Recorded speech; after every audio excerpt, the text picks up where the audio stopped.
आइए आज हम भारत के शासन प्रणाली और निर्वाचन के बारे में अध्ययन करेंगे। भारत का शासन एवं निर्वाचन। तो भारत का शासन जो है संघीय शासन है। अब देखते हैं जो संघीय शासन होता है वो क्या होता है। भारत राज्यों का एक संघ है और संविधान द्वारा विधायी शक्ति को दो स्तरों संघ और राज्य में बांट दिया गया है। मतलब दो स्तरों में शासन प्रणाली है, एक तो राज्यों में और संघ में अर्थात केंद्र में। ये केंद्र सरकार और राज्य सरकारें अपनी अपनी सीमाओं में रहते हुए स्वतंत्र रूप से कार्य करती है। हमारे संविधान में जो राज्य सरकारें हैं और केंद्र में जो सरकारें आती है उनके लिए एक निश्चित सीमाएं तय कर दी गई है, वे अपनी सीमाओं के अंतर्गत कार्य करते हैं। यहाँ सारी सत्ता न केंद्र के पास है न ही राज्य पूरी तरह स्वतंत्र है। केंद्र और राज्य दोनों के लिए अपनी अपनी सीमाएं तय कर दी गई है, इसलिए न तो पूरी सत्ता यहाँ पर केंद्र के पास है और न ही राज्य सरकारों के पास है। अब देखते हैं हमारे देश में निर्वाचन की कितनी पद्धतियाँ हैं। हमारे देश में निर्वाचन दो तरीके के होते हैं, एक तो प्रत्यक्ष निर्वाचन और दूसरा अप्रत्यक्ष निर्वाचन। अब देखते हैं प्रत्यक्ष निर्वाचन क्या होता है। प्रत्यक्ष निर्वाचन अर्थात जनता स्वयं मतदान करके प्रतिनिधि चुनती है, जैसे लोकसभा के सदस्य आदि।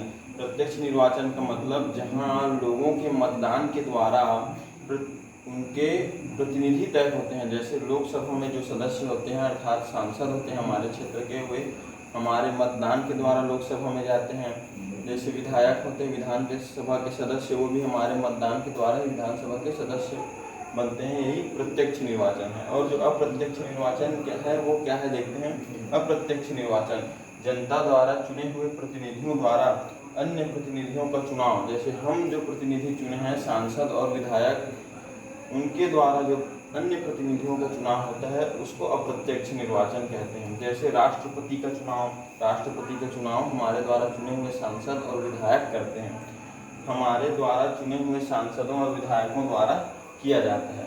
तो ये है हमारे देश की जो शासन प्रणाली और निर्वाचन पद्धति है, उसके बारे में एक छोटा सा परिचय। संघीय शासन क्या कहलाता है और निर्वाचन दो प्रकार के होते हैं, प्रत्यक्ष निर्वाचन और ये अप्रत्यक्ष निर्वाचन। आप इसे नोट कर सकते हैं।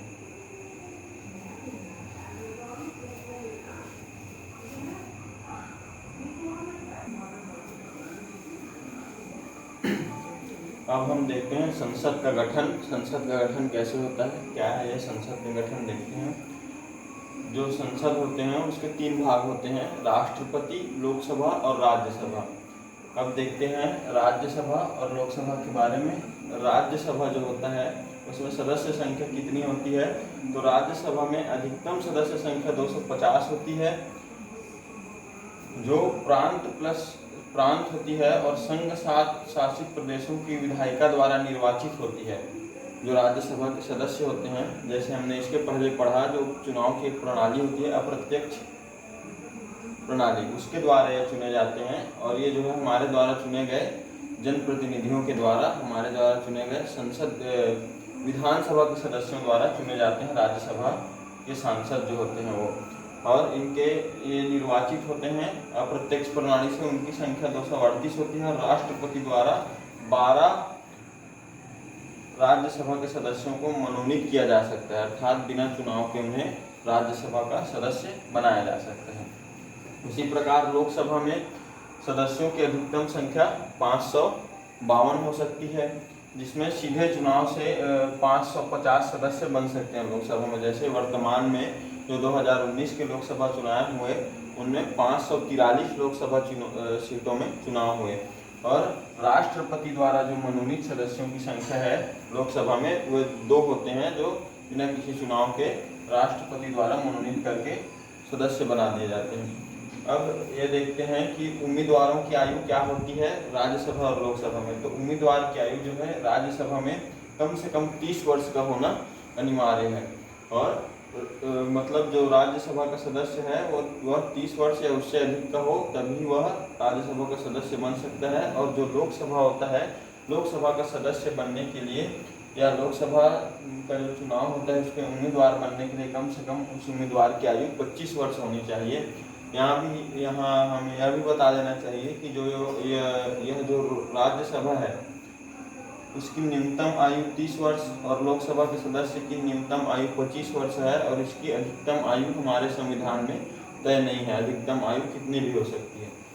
जो सभापति होते हैं राज्यसभा के, अर्थात सभापति अर्थात अध्यक्ष, तो राज्यसभा के जो सभापति होते हैं वो भारत के उपराष्ट्रपति होते हैं। जो पदेन सभापति होते हैं वो भारत के उपराष्ट्रपति होते हैं, जो राज्यसभा के सभापति होते हैं। और ये जो है लोकसभा के सभापति जो होते हैं वो सदस्यों द्वारा चयनित होते हैं। जो हमारे द्वारा चुने गए संसद के सदस्य होते हैं, लोकसभा के जो सदस्य होते हैं उनके द्वारा अध्यक्ष चयन किया जाता है, और वह भी अध्यक्ष जो होता है वह भी एक लोकसभा सदस्य होता है। आप इसे नोट कर सकते हैं।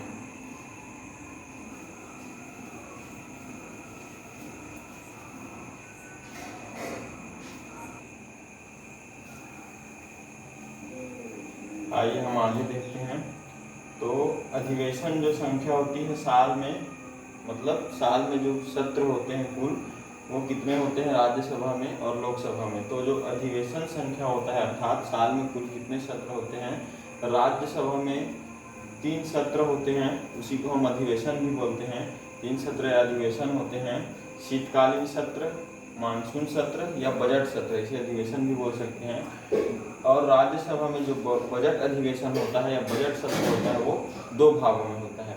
उसी प्रकार लोकसभा में 3 सत्र या अधिवेशन होते हैं, शीतकालीन सत्र, मानसून सत्र और बजट सत्र। उसी प्रकार आप देखते हैं जो गण पूर्ति होता है अर्थात सदन में वैध कार्यवाही के लिए न्यूनतम उपस्थिति, मतलब सदन की कार्यवाही सुचारू रूप से चलने के लिए कितने सदस्यों की उपस्थिति अनिवार्य होती है, देखते हैं राज्यसभा और लोकसभा के लिए। तो राज्यसभा में गणपूर्ति के लिए कुल सदस्यों का जो है 1/10 हिस्सा होना अनिवार्य है, उपस्थित होना, और लोकसभा के लिए भी वही 1/10 हिस्सा। जैसे यदि राज्यसभा में अभी 250 सदस्य हैं यदि, तो उनमें से 25 सदस्यों की उपस्थिति अनिवार्य है किसी भी कार्यवाही को राज्यसभा में चलाने के लिए। और लोकसभा में वर्तमान समय में 543 सदस्य हैं। तो लोकसभा की किसी भी कार्यवाही को चलाने के लिए न्यूनतम हमें 55 सदस्यों की आवश्यकता होगी, 55 सदस्यों की उपस्थिति होगी, तभी लोकसभा की कार्यवाही चलेगी। आप इसे नोट कर सकते हैं।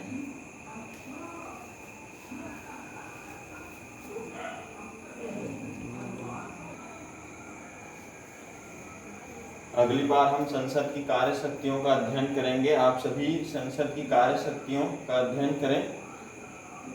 हम अगली बार संसद की कार्य शक्तियों का अध्ययन करेंगे कि उनकी प्रशासनिक शक्तियाँ क्या है, निर्वाचन संबंधी जो बल हैं उनके बारे में हम अध्ययन करेंगे। धन्यवाद।